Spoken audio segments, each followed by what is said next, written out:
This motion is also about the integrity and character expected of public officials and MPs. It pains me to move this motion, in particular because one of the two MPs named in it, Mr. Lau Thia Khiang, if I may be permitted a personal note at the outset, he is someone for whom I've always had a high regard.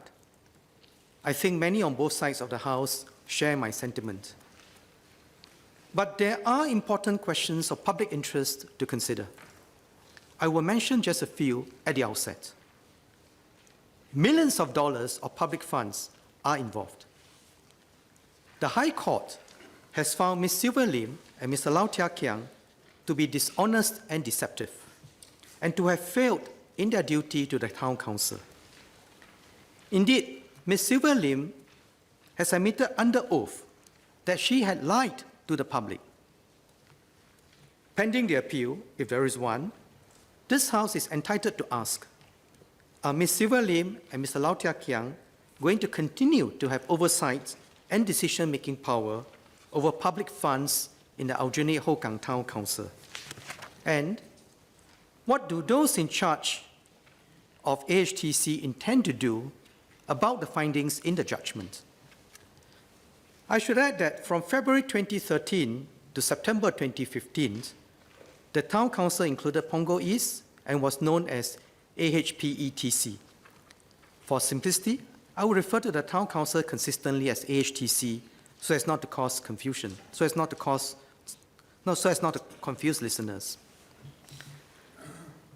I will deal with the judgment and the questions raised following the judgment.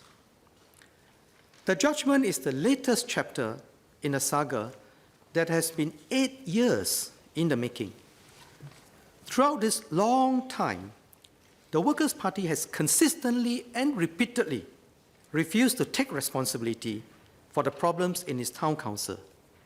This is lamentable. The Workers' Party's town councillor have persistently resisted disclosure, offered countless excuses, and made a litany of misleading statements to the public, in Parliament, and before the courts. They have not been transparent in their dealings. In essence, what happened is simple. The Workers' Party wanted their friends to manage the town council. The honest and honorable thing to do, if one wants to appoint one's friends, is be transparent and open about it. Disclose all the facts so that a fair decision can be made. And call an open tender so that your friends compete with the market. And this is important. You cannot allow your friends to overcharge. What the Workers' Party did was the opposite. They told untruths and manipulated the circumstances so that FMSS would be appointed, whatever the case. They did not care whether FMSS was the best candidate to serve residents. Indeed, Mr. Lau said that he would have appointed FMSS even if a cheaper, more experienced contractor had put in a bid. To guarantee FMS's appointment, Ms. Sylvia Lim and Mr. Lau Thia Khiang waived the tender, even though the law required it. They misled their own town councillors, including their own fellow MPs in the GRC, and gave a false reason for them for not calling a tender. And they removed the existing managing agents and appointed their friends in FMSS, though FMSS had less experience and charged more. This overcharging, abuse of public funds was inexcusable. What they did was in breach of their fiduciary duties. At every turn, they told untruths and distorted the facts, and knowingly sacrificed their residents' interests in favor of their friends. After having misled their own town councillors to get FMSS appointed without a tender, they then repeatedly misled the public and Parliament on why they had hired their friends in this manner. They misled their own auditors too, and refused to give them documents which would have revealed the truth. Mr. Speaker, they did all this to cover up their wrongdoing.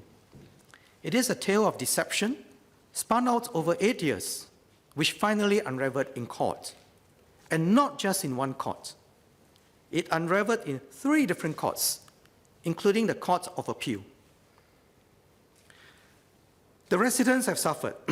Under the management of the Workers' Party's friends, the town council ran up deficits. A surplus of $3.3 million under the previous management became a deficit of $2 million by the 3rd year of the new regime. And meanwhile, their friends made big profits, running into millions of dollars.